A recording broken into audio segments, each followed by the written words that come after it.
This short video clip is simply meant to help clarify what is expected of you and what you need to have done in the next 2 class days.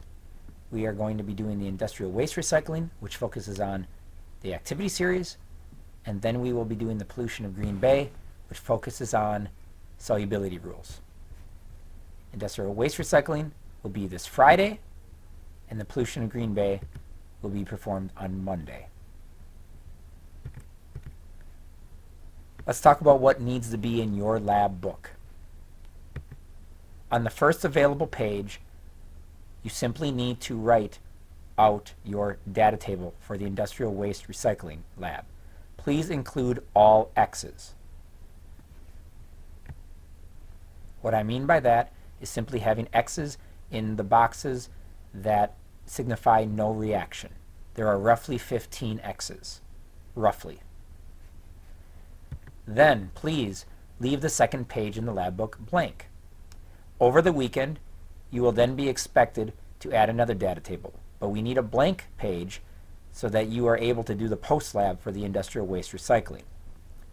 On the third available page, you need to do 2 data tables. One large table with the 28 boxes, having the solutions on the left and on the top, and then below that, please have your unknown data table. This unknown data table should be able to fit below the large data table, and we will use that to help identify which company is polluting the Bay of Green Bay. After that, you will require one more page, and that simply will be left blank, and that will be for your post lab, which won't be difficult because it will be after your data table. So what is actually due Friday? On the screen, you will see everything that you need to be able to do. On the right is the data table that needs to be in your lab book.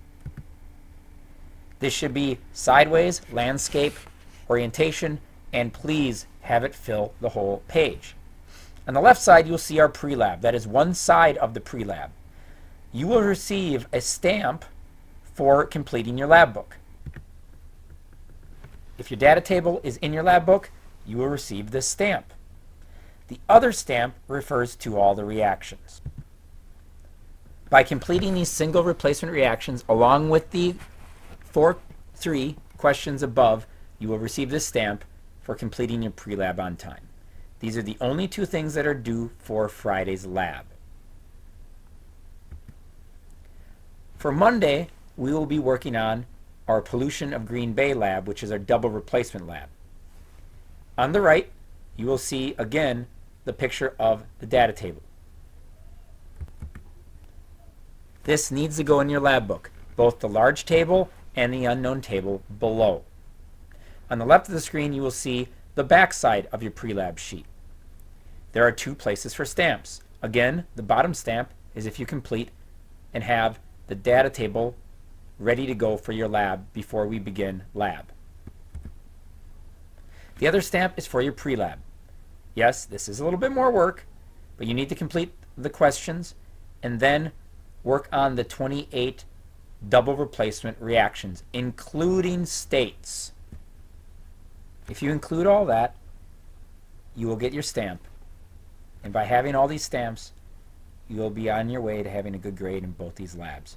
If you are not in class or you have lost a sheet, I wanted to simply illustrate where you're going to find all of this on the website. Here's where you can download your pre-lab sheet and or print it out. That will allow you to do your pre-lab equations and your pre-lab questions. Here's your industrial waste recycling lab, which is going to be our single replacement lab.